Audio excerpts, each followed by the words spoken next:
Chapter number 12 का second theorem start करने से पहले बड़ा एक इम्पॉर्टेंट कंसेप्ट है कि किसी सर्कल का सेगमेंट क्या होता है। What is the segment of a circle. तो ये जरा हम समझ लेते हैं, एमसीक्यूज पॉइंट ऑफ व्यू से भी बहुत इंपॉर्टेंट है, बहुत इंपॉर्टेंट है। देखें, ये आपके सामने मैंने एक सर्कल बना दिया। अब आप जानते हैं कि वो लाइन सेगमेंट जो सर्कमफेरेंस के कोई से दो पॉइंट्स को एक दूसरे के साथ ज्वाइन करती है, कनेक्ट करती है, उस लाइन को हम कॉर्ड कहते हैं। तो ये आपके सामने आप कह सकते हैं कि मैंने बना दी एक कॉर्ड। इसको कॉर्ड को हम लेबल कर देते हैं एज कॉर्ड ए बी। ये पॉइंट ए हो गया और ये पॉइंट बी हो गया। अब आप अगर गौर करें तो ये जो कॉर्ड ए बी मैंने ड्रॉ की है, इस लाइन ने सर्कल के इंटीरियर रीजन को, अंदर वाले हिस्से को दो पार्ट्स में डिवाइड कर दिया। एक आपको इस लाइन से ऊपर वाला पार्ट और हिस्सा नजर आ रहा है जो कि ग्रेटर है नीचे वाले हिस्से से।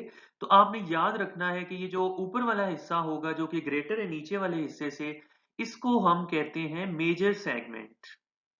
This is called major segment of a circle. और इस लाइन से जो नीचे वाला हिस्सा आपको नजर आ रहा है ये ऊपर वाले से छोटा है, देयरफॉर इसको हम लेबल करते हैं, it is called as minor segment of a circle. अब ये डेफिनेशंस भी एग्जाम में पूछी जाती हैं, एमसीक्यूज में भी पूछी जाती हैं। तो कीवर्ड्स क्या हुए इस डेफिनेशन को याद करने के लिए? आपने याद रखना है कि सर्कल का वो रीजन सर्कल का वो रीजन जो एक ऑर्क और उसकी करस्पॉन्डिंग कॉर्ड के दरमियान में कैद हो जाता है, क्लोज हो जाता है, उसको हम सेगमेंट कहते हैं। ये आपके पास ब्लू कलर में कॉर्ड आ गई और ये जो है इसकी माइनर ऑर्क आ गई। तो ये जो माइनर सेगमेंट होगा ये इसके अंदर आने वाला ये रीजन होगा। अब इसके बाद हम आते हैं इस थ्योरम की स्टेटमेंट की तरफ। ये थ्योरम बड़ा इंपॉर्टेंट है, इससे रिलेटेड आपकी जो रिव्यू एक्सरसाइज है उसके अंदर थर्ड एमसीक्यू भी है, वो भी आप देख सकते हैं। और वो जो मेरा लेक्चर एमसीक्यूज के ऊपर उसके अंदर उसको एक्सप्लेन भी किया गया है। तो बहरहाल उसको समझने के लिए ये थ्योरम बड़ा इंपॉर्टेंट है। अब इस थ्योरम की स्टेटमेंट को अंडरस्टैंड करने से पहले मैं डायग्राम के थ्रू आपको बेसिक आइडिया बता देता हूँ। देखिए ये थ्योरम कहता क्या है। ये कहता है कि आप दो एंगल्स बनाएं किसी एक ही सेगमेंट के अंदर। यानी वो जो दो एंगल्स आपने बनाने हैं या तो दोनों के दोनों मेजर सेगमेंट के अंदर हो या दोनों के दोनों माइनर सेगमेंट के अंदर हो। ऐसा ना हो कि एक एंगल जो है वो मेजर सेगमेंट के अंदर आप बना दें और दूसरा माइनर सेगमेंट के अंदर बना दें, ये काम नहीं होगा।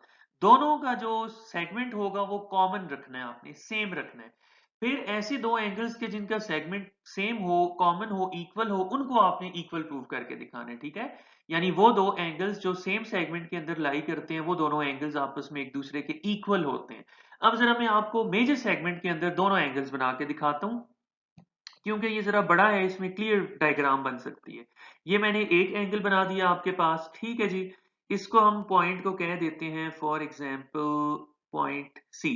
मैं इसी मेजर सेगमेंट के अंदर, सेम सेगमेंट के अंदर एक और एंगल बना देता हूं और इस पॉइंट को हम लेबल कर देते हैं एज पॉइंट डी। अब आप देखें ये दोनों एंगल्स जो हैं, एंगल सी और एंगल डी, दोनों जो हैं वो एक ही सेम सेगमेंट के अंदर, मेजर सेगमेंट के अंदर लाई कर रहे हैं। अकॉर्डिंग टू दिस थ्योरम ये एंगल्स इक्वल होंगे।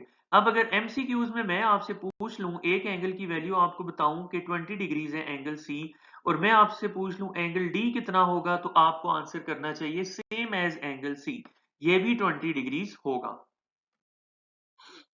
अब हमारे पास है थ्योरम 2, इसकी स्टेटमेंट और डायग्राम हम देखते हैं। Any two angles in the same segment of a circle are equal. यानी आपने दो एंगल्स ड्रॉ करने हैं किसी एक ही सेगमेंट के अंदर, या दोनों मेजर में हो या दोनों माइनर में हो, और फिर उनको आपने इक्वल प्रूव करके दिखाना है। यहाँ पे एक चीज गौर तलब है कि बुक में ये जो कॉर्ड ए बी है उसको शो नहीं किया गया। आप अपनी अंडरस्टैंडिंग के लिए अपने नोट्स में या एग्जाम में या बुक के ऊपर ही इस कॉर्ड को हाईलाइट और शो कर सकते हैं, ये बहुत अच्छी बात है। इसके बाद है हमारे पास गिवन।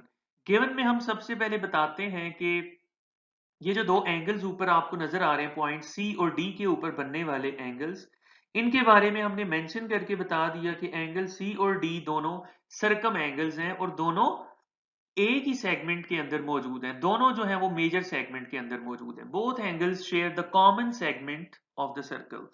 उसके बाद हमने बताया सर्कल का सेंटर O है, और उसके बाद टू प्रूव है हमारे पास, हम we want to prove that वो जो सर्कम एंगल्स हैं, एंगल C और एंगल D, उनको हम इक्वल प्रूव करना चाहते हैं। आप इसको बेसिकली यूं भी लिख सकते थे कि angles, we want to prove that angle C is congruent to angle D। ये भी ठीक था तरीका, लेकिन ये वाला बेटर होता है, इससे एग्जैक्ट फुल नेम पता चल जाता है। आप कह सकते हैं कि ये एंगल का फुल नेम है और ये उसका फर्स्ट नेम ओनली है। इसके बाद है कंस्ट्रक्शन। कंस्ट्रक्शन बड़ी आसान है, आपने पॉइंट O को A के साथ भी ज्वाइन करना है और B दोनों के साथ ज्वाइन करना है, तो आपके पास जो है वो एक सेंट्रल एंगल बन जाएगा AOB।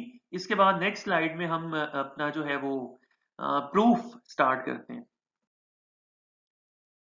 देखिए, प्रूफ के लिए सबसे पहले अगर मैं आपसे कह दूं, ये जो माइनर आर्क है ए बी, जब मैं कहता हूं माइनर आर्क ए बी, तो आपकी नजर इसके आर्क के ऊपर आनी चाहिए।